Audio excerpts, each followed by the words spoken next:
So, welcome, welcome. Again, just rejoicing that once again we're all here, and as usual, just to really set with our three noble, vital motivations of the entirety of our practice and our path, we'll just take a few moments to again reconnect with our joy, our appreciation, vastness, bodhicitta, with the wish, sincere, based on the four boundless, that all of our activities in this next hour, in this day, in this life, in the boundless lives can only be of benefit for infinite beings. And then also with that great confidence and purity view of devotion to the basic essential goodness and perfection of this place and time, teaching, everything. We'll keep that three Vajra awareness to the best of our abilities.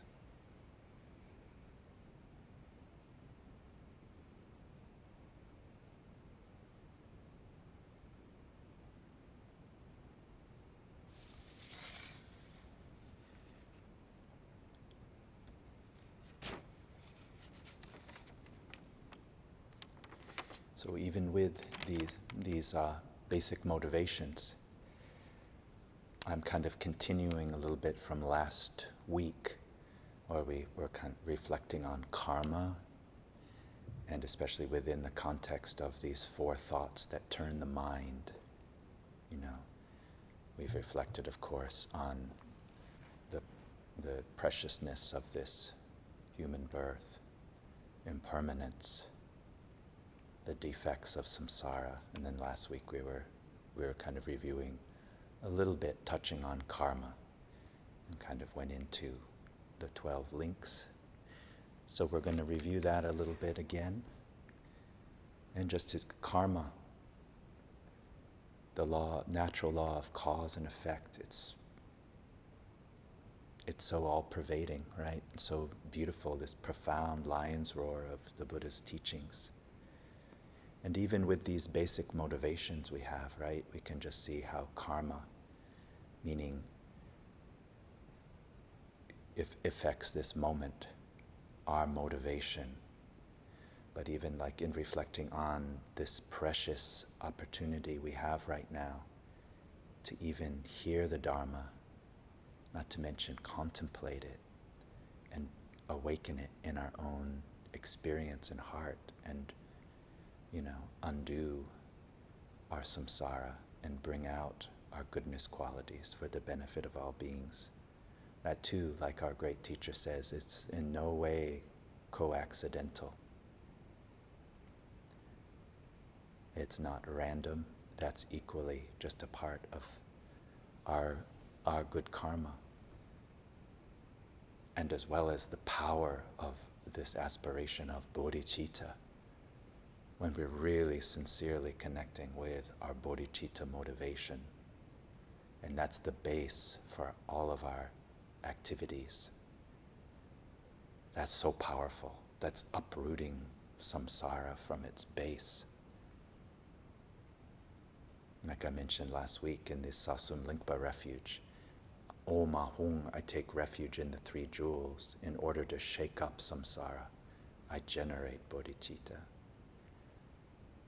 That is also using this current fortunate circumstances to just increase its power and use all that is ripening for us this moment to expand and purify into a more and more natural, authentic state, which means it also will be of benefit for others.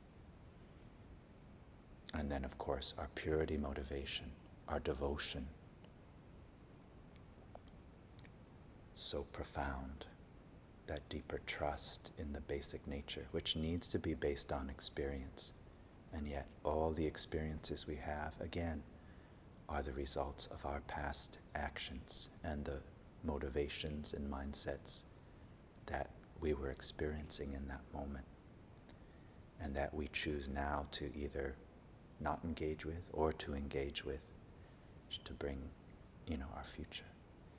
And then along with this great vastness bodhicitta, that devotion, especially to the pure realization of our precious teacher, of the Guru Yoga, and mingling our mind with the pure, direct perception of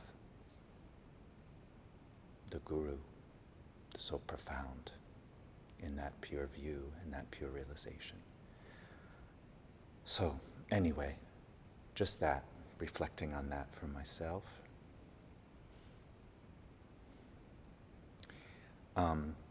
I don't know if people had a chance to check your emails yet, but I mentioned last week I went over these 12 links of interdependent origination, co-origination. But I was able to send that a little bit ago, so if you have that, you could look in your email. And I thought maybe we'll just kind of review this again, having a little visual. And if you were with us last week, hopefully you can kind of recall a little bit of that and it was benefited. If not, I think this is recorded, so there's a lot maybe I don't need to go over since we have the magic of the recording. But we want to be able to remember these things for ourselves, right? So we'll just jump right in. We'll just review these links to kind of have a framework to then continue our discussion a little bit. And of course, Lama drop if you have anything to note or add, please. It's fine.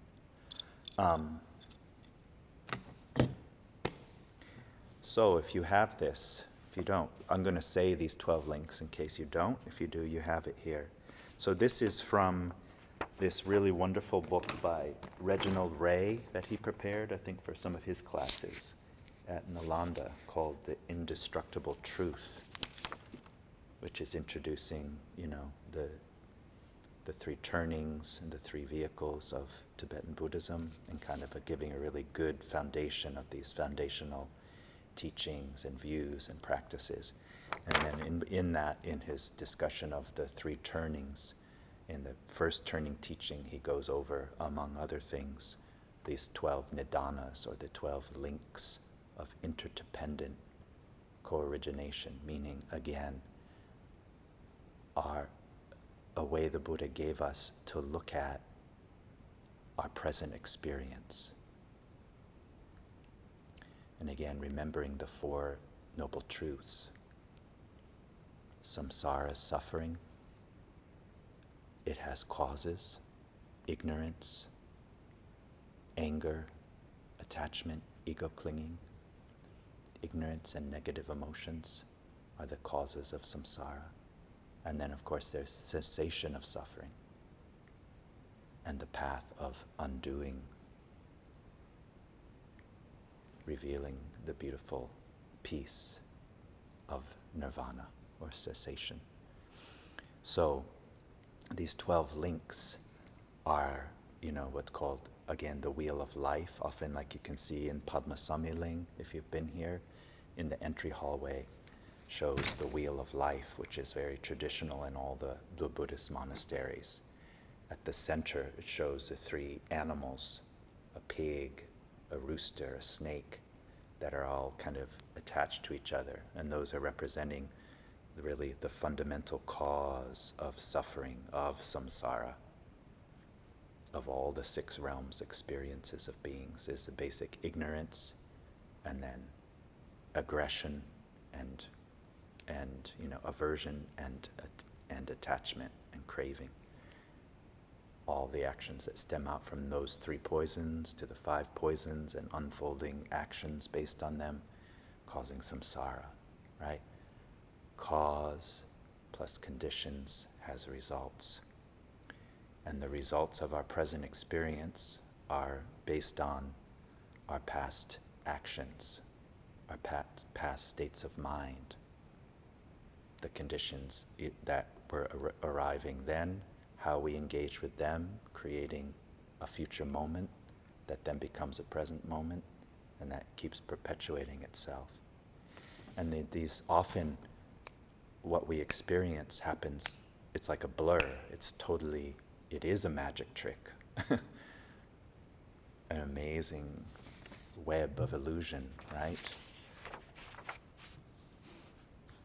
Of interdependence, which functions perfectly, and yet all based on emptiness, the great emptiness, without the great openness and emptiness of inherent existence. None of this perfection of the relative, causation, cause and effect could function.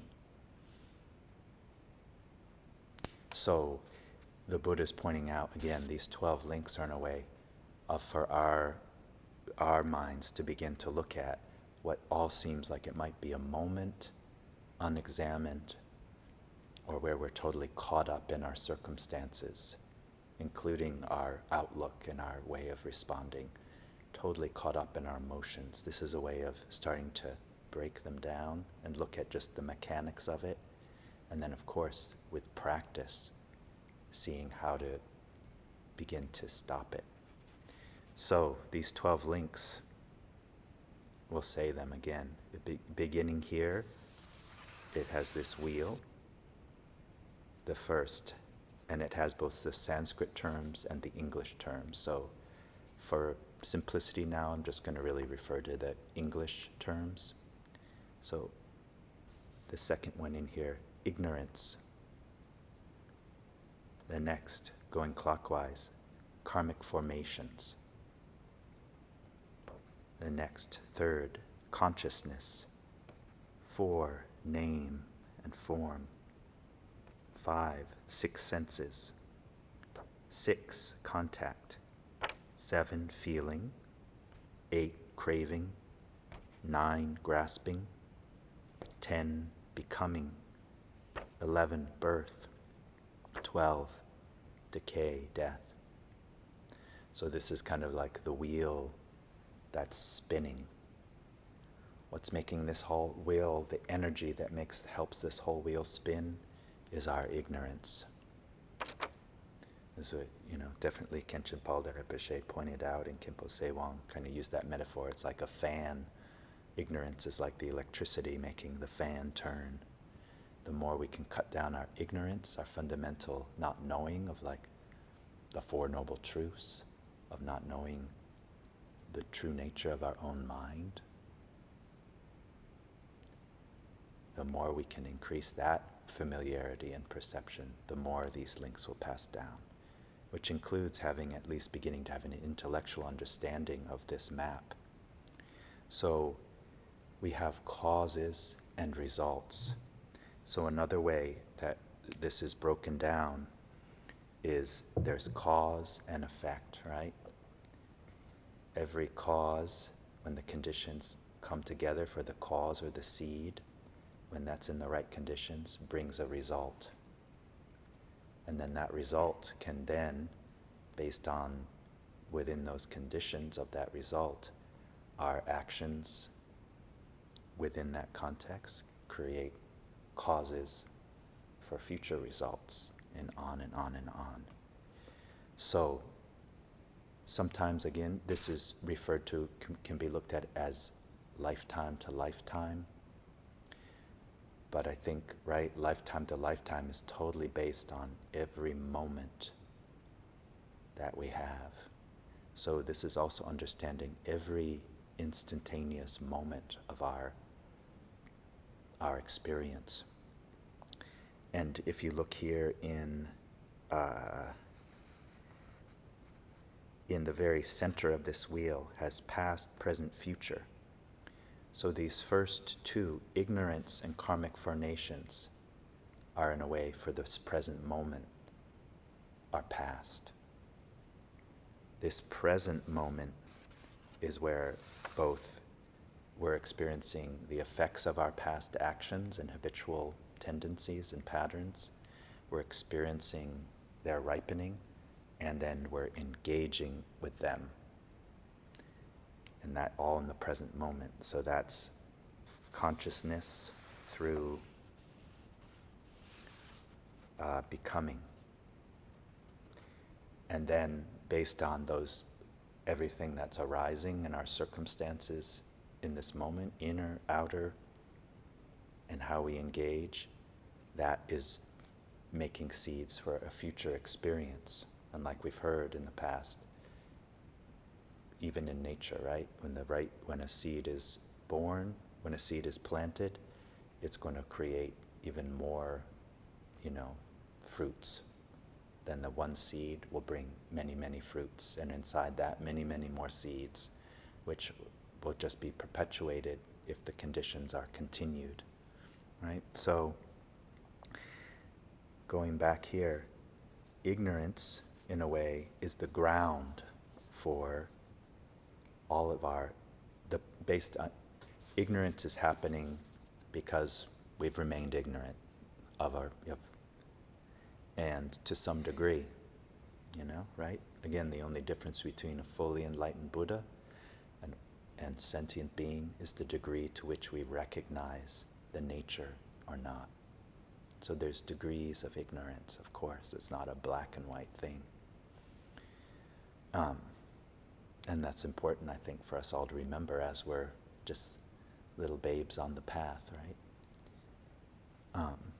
With these great role models of those who've fully developed it. So our ignorance has remained. Within the ground of that ignorance means all of our past habits, all of the actions we've taken in the past have now become causes or seeds that are in the conditions of our ignorance. And that brings us to then this present moment where we have consciousness. Naturally, a big part of that consciousness is our deluded consciousness. All those karmic habitual patterns that have been planted in our Laia, based in our past actions, then begin to naturally sprout forth. And then extensions of that, those habitual patterns, are what then, like in the fourth, name and form, where we begin to have perceptions, concepts of all the different ways we can label things.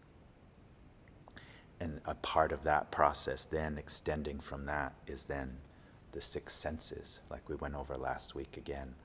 All of our five senses, our eye, ear, nose, taste, sensation, our body conscious, our mental consciousness. All these six senses perceptions, both from the consciousness side and the objects of our consciousness and the interface we have with them, all those are developing to play out again these habitual patterns of person in an environment, beings in their universe, etc. So our six senses, that habitual pattern is happening of subject, object, and then contact is how when our consciousness is then meeting, our consciousness is meeting the sights. We're seeing the sights, we're hearing the sounds, smelling the smells, tasting the taste, feeling the sensations, having the thoughts. And again, right, that sometimes that's a very subtle difference too between those things. I mean, it's so quick, so kind of, almost inseparable in a way looking. So contact is when the subject-object is meeting, right?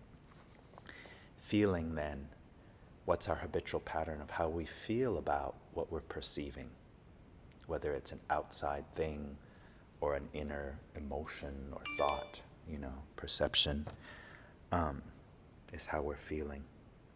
So all this is the effect of our habitual patterns. And there's nothing much we can do about that. Nothing at all we can do about that as far as controlling what happens to us or what might come up for us, as far as emotions or how we feel about something.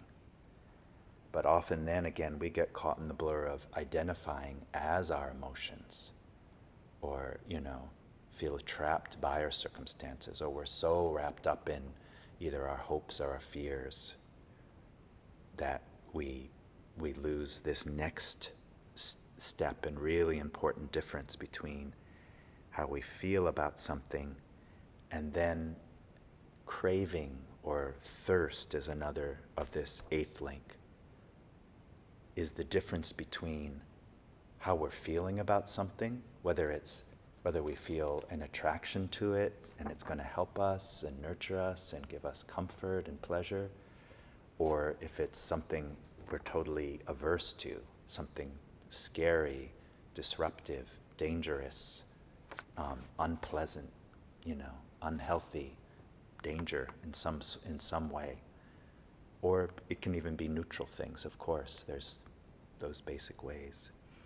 So, but the difference between how we feel about these things and then that really, the tipping point between how we feel about it and then if we decide to really continue the thirst cycle, to really take the hook in a way, to how if we really, there's like a very subtle thing the Buddha said there where there's a difference between how we're feeling about things and then if we decide to move into that feeling and begin to, in a way, try to inhabit that feeling, identify with that feeling. So that's this eighth link of craving. Grasping is, again, this like almost indistinguishable difference then between when we've decided to kind of take our own bait and engage with our habitual pattern and inhabit, our thirst, and then grasping is when we actually make the actions with our mind and our body, our speech, to actually engage and activate, inhabit in this, again, in this present moment, like all this that we were experiencing. Good, bad, neutral. Becoming is then another part of this present moment where the action happens. On whatever level, instantaneous to increasing. So that's all this present moment. Within that, the effect is from consciousness, all the echoing out through name, form, the six senses, the objects of the senses, making contact with them, how we feel about them, is all the effect. Now, that's the effect part of our present moment. The cause, what creates future karma, is then this part of how we engage with our thirst or our craving, which can also here, it's not just our craving, but it also can be what we totally reject. So just to understand that, here in this term, craving or thirst can also imply whatever strong feelings or degree of feeling that we decide to engage with, be it aversion or attachment or desire, So then craving and grasping are then, and then becoming are creating the full cycle of then creating seeds for future. And then we have the future then in this sense is what's called on the 12 links birth, and then decay and death, or old age and death. So birth is just, again, can be the next moment.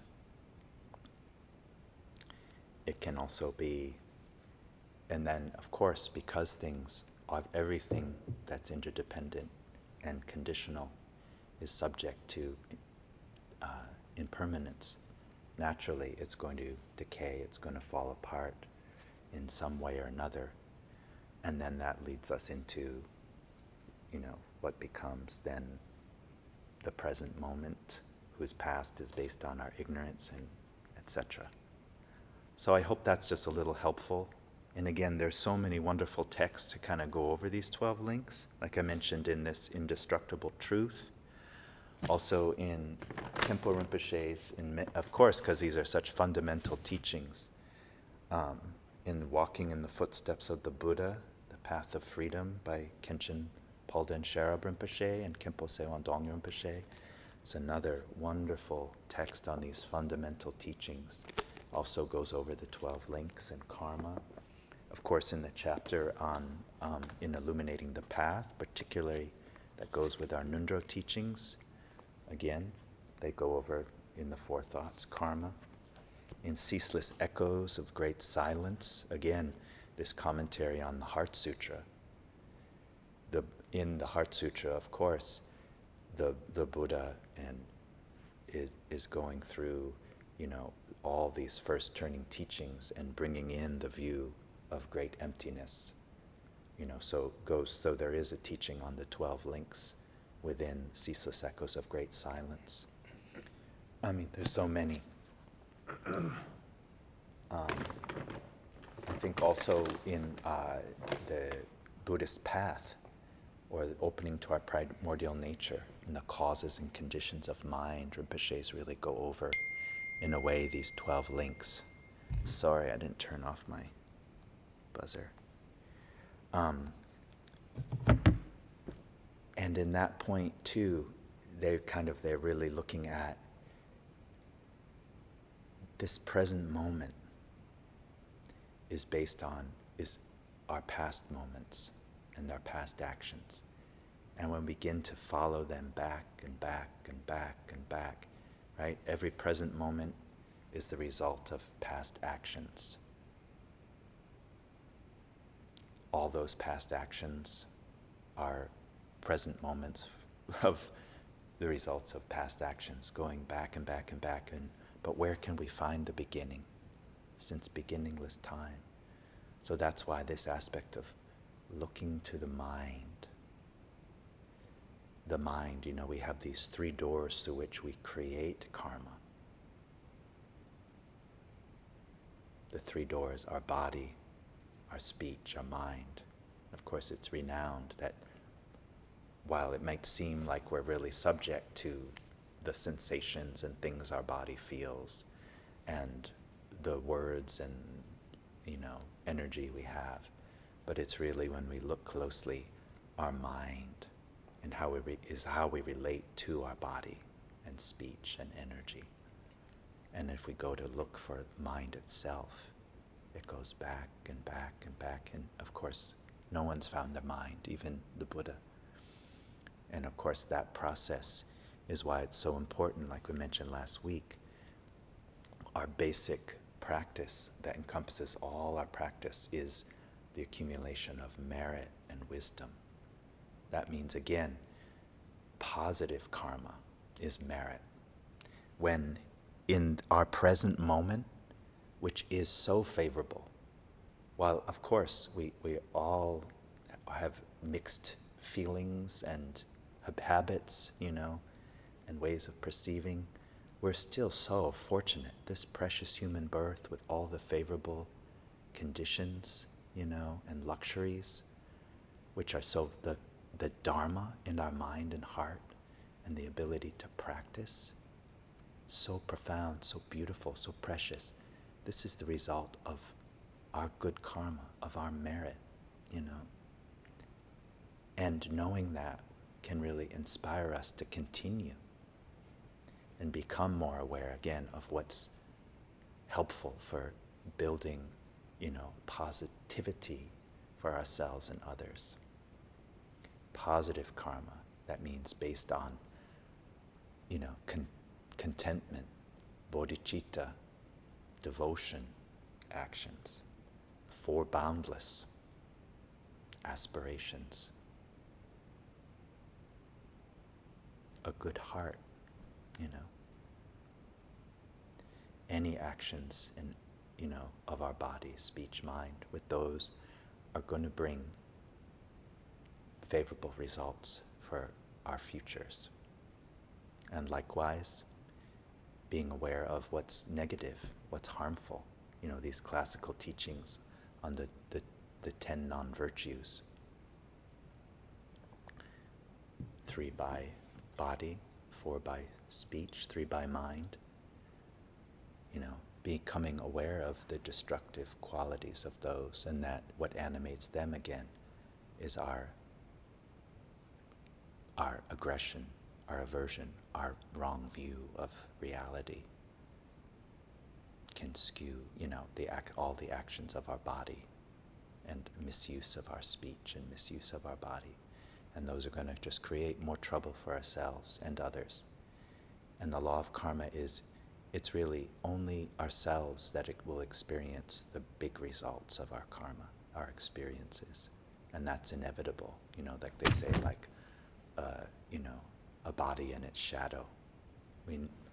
There's Patra Rinpoche talks about, it's like all the causes we've made in our past, good or bad, we may not see their results right now, but when the conditions come together, it's like when, a bird lands, suddenly its shadow appears. Likewise, so we don't need, that can also be positive, So accumulating merit, that's what's happening here between feeling and craving, grasping, becoming. When we're engaging in accumulating merit is how we're using whatever has arisen for ourselves, however we feel about it, even neutral, turning it with bodhicitta and pure perception and more contentment and renunciation, engaging with it for the positive. That's like this, right? The bodhicitta practice of joyful effort for virtue, engaging everything, with joyful effort, with sincere effort. That's also what, our motivation is what makes our karma more or less powerful, how we're feeling about it. So that's happening. And then there's all these words and all these things we can, list and we can have in this beautiful frame that we can have for this moment. But again, this is something for each one of us to just look and use this tool to kind of break down what might seem like one continuous, solid thing. See how it breaks up. The difference between how we feel about what we perceive and how much then we're going to actually inhabit it in a way, And that's also why calm abiding meditation is so fundamental to our insight of the true nature, of our bringing out our wisdom. If we can learn and train ourselves to relax and be undistracted, we have a direct experiential path that, again, we're creating more of a habitual pattern for just being more aware of the spaces between, the parts of our habitual patterns.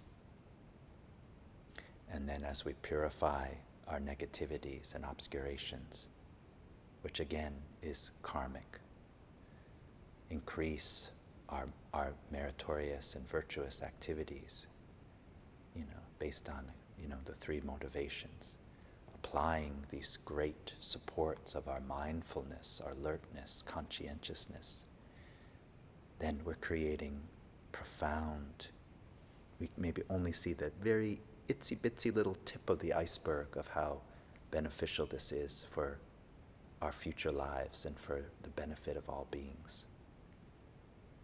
And just like we begin our practice with these powerful motivations and relax with our main practice, engage all, activate all the paramitas based on our four boundless, do our Ngondro practice with that devotion, reflecting on all the different aspects of our Ngondro session. Always, right, then we dedicate another one of the great lion's roars of the Buddha, our aspiration, dedicating the positive effects of our practice and our actions for the benefit of all the limitless beings throughout all time. But also the power of aspiration, just like part of the conditions of our present moment is that our wisdom is limited right now. Our capacities are limited right now. But the nature of our mind, like Rinpoche say, is infinite and unimpeded. Therefore, that's why the Buddha said it's so important to engage with our aspirations, again, our motivation, really in a heartfelt way, using, it's our imagination's the only limit to what we can aspire to. And not just waiting till the end of our practice for that aspiration, but in the beginning having those aspirations, in the middle having this aspiration and this closeness feeling, allowing ourselves to experience the moment and also, kind of let our aspirations draw us towards, fulfillment. But with that, we always have to act in accordance with our capacities, what our present abilities are, and being practical and sensible with that. So having vast aspiration, pure motivation, but then being very practical with working with our present moment. Just like Guru Rinpoche said, my view is as wide as the sky, it's very similar, but my attention to the law of cause and effect is as fine as flower. And for these omniscient ones, again, this is the skillful means of the great ones. They still work with interdependence, but they're not bound by karma, And due to their great kindness and compassion and the total fruition of their bodhicitta, they're working with interdependence to meet our independence and give us tools, these skillful means, vast, powerful, skillful means practices of the Vajrayana, especially here, to purify and develop our bodhicitta. So I guess all I'm saying is, again, another really point I'm reminding myself is connecting with our motivation, so important, no matter what our current abilities are, being sensible about what our current abilities are too. And maybe I'll finish this too with this one person asked a question, Kristen, that kind of reflects again here to our capacities. Not only our own capacities, but the capacities of others. And really being careful about our actions. So, she was saying, many people today feel traumatized and are expressing that more readily, almost as part of their identity. Since identity isn't fixed, but constantly moving and evolving, how do we work with or talk with people who feel or identify with trauma so strongly that they can't see the potential for evolving past that as identity? How does Vajrayana Buddhism frame trauma in a way that honors the experience, but also encourages a broader, evolving perspective? Also, in a way that doesn't insult that individual's experience. Wow, that's a very amazingly good, rich question.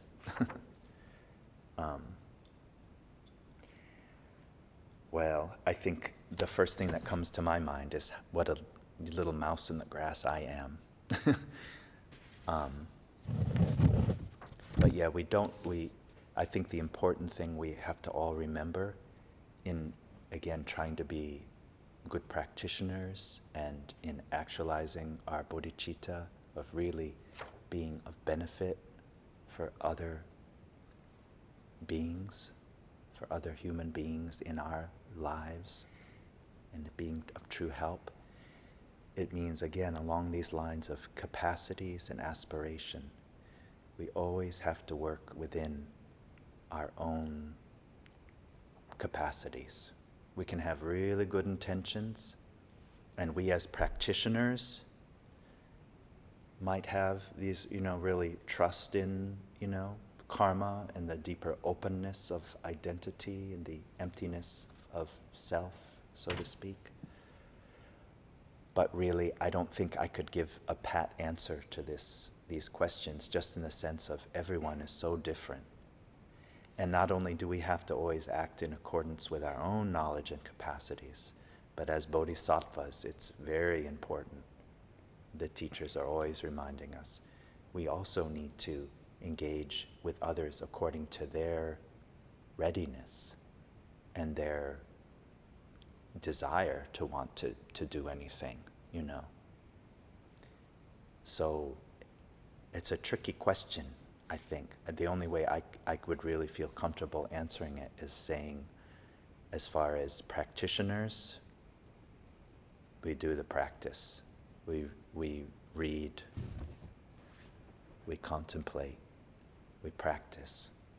We really take bodhicitta to heart, which means not only our activities, but how our wisdom is increasing, how our emptiness awareness can deepen and become more pervasive, and, you know, full of bringing out the richness qualities of our Buddha nature's love and compassion and wisdom. You know, as being responsible for our own experience as practitioners is kind of more where I'm coming from here. And then, of course, as we do that, then we can be of more help. But how to actually kind of answer this question as far as how to help others, I think that's so relative to each one of our own field of knowledge and experience and skill and our familiarity with the person involved and their readiness and their willingness and whatever their experience of life is. It's so varied. So beyond being practitioners, that's also each one of us as just human beings. There's such a thing. We have this wonderful supports of, you know, different people who are trained to help with trauma, who are helped to like unfold and move ourselves out of our rehearsals of distress, you know, and being caught in loops of distress, you know. And that's a very, you know, tender thing and very careful thing.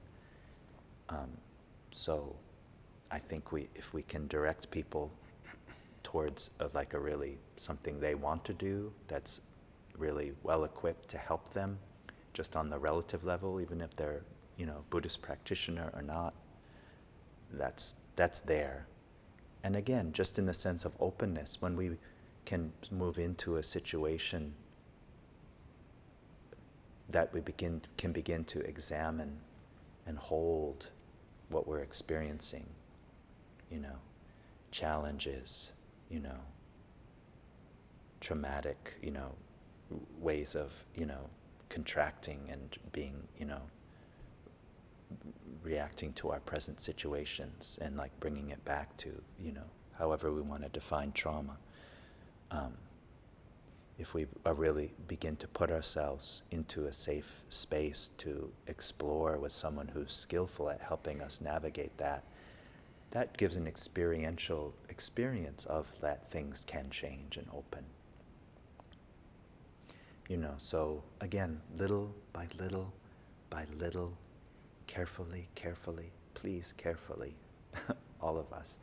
I'm not really qualified to give much more advice, I think, on that. Plus we're kind of finishing up our time for talking, I think. Are there any other little points with that? I had 2 points for the 12 links. Yeah. They've really helped me over the years. In Theravada, like foundational Buddhism, specifically I'm referencing like Goenka Vipassana.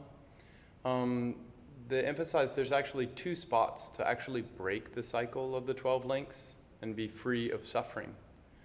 And the one that's emphasized in Theravada Buddhism is right after feeling, link number 7, Vedana. And then the next one is craving, Tanha. So actually they say when a sense object meets a sense door, like we see a thing with our eye, when that contact happens, there's literally a physical feeling sensation that moves through our body. And that's actually the feeling, Vedana. And there's 3 types of feelings, pleasant, unpleasant, and neutral. And based on our habit pattern, we tend to want to keep or crave the pleasant ones, push away the unpleasant ones, and we're basically just unaware of the neutral physical sensations in our body. And so that's where we can actually break that link of this cycle into the next. So to actually note there's a physical sensation happening as a result of experiencing an object. And instead of saying, I want it, I don't want it, I don't know, we try to recognize the nature of that physical sensation. And in Theravada Buddhism, the nature of all conditioned phenomena is impermanent. So we're recognizing the impermanent nature of that felt sensation instead of just trying to cultivate a certain type of experience. And that which would just continue the cycle with craving and then grasping, trying to collect it, becoming, trying to act on it. And so that's one spot. The problem with that is that if we have to wait for all the other links, 1 through 6, to form, that means we have half the cycle of samsara that has to arise every time. And so that's a longer path. And so the second place to break the 12 links is taught in Vajrayana. And that's before the first link, before ignorance or avidya, which is often known as ma-rigpa in Tibetan. That's why the link is broken with rigpa, non-ignorance or wisdom. And if the technique is, like there's all these techniques, if we can recognize a state of non-ignorance or of rigpa, then that prevents the ma-rigpa or ignorance from happening, and then the whole cycle breaks right there. And we don't have to go through the next 12 links of conditioned existence or suffering.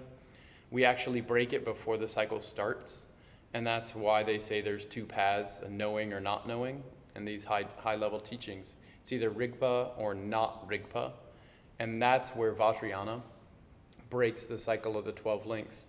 And then I asked Rinpoche, well, if you break the cycle of the 12 links, does the rest of the cycle continue as pure relative truth? So if you don't have ignorance, ma-rigpa, instead you have rigpa, or a knowing quality of the nature of conditioned existence, or dependent arising, the energy of awareness still does continue, and it arises purely. And that's where you get pure body and pure speech in Vajrayana Buddhism. So those 2 points are really helpful, because to know where to actually break the links, either with a physical sensation and then recognizing its impermanent nature, that's Satipatthana Sutra, that's mindfulness of body. Actually, the Buddha taught in the suttas or sutras. And then all the Vajrayana techniques are based on breaking the link or disrupting the link, the cycle, before it starts, before link 1. Yes. Merit and wisdom.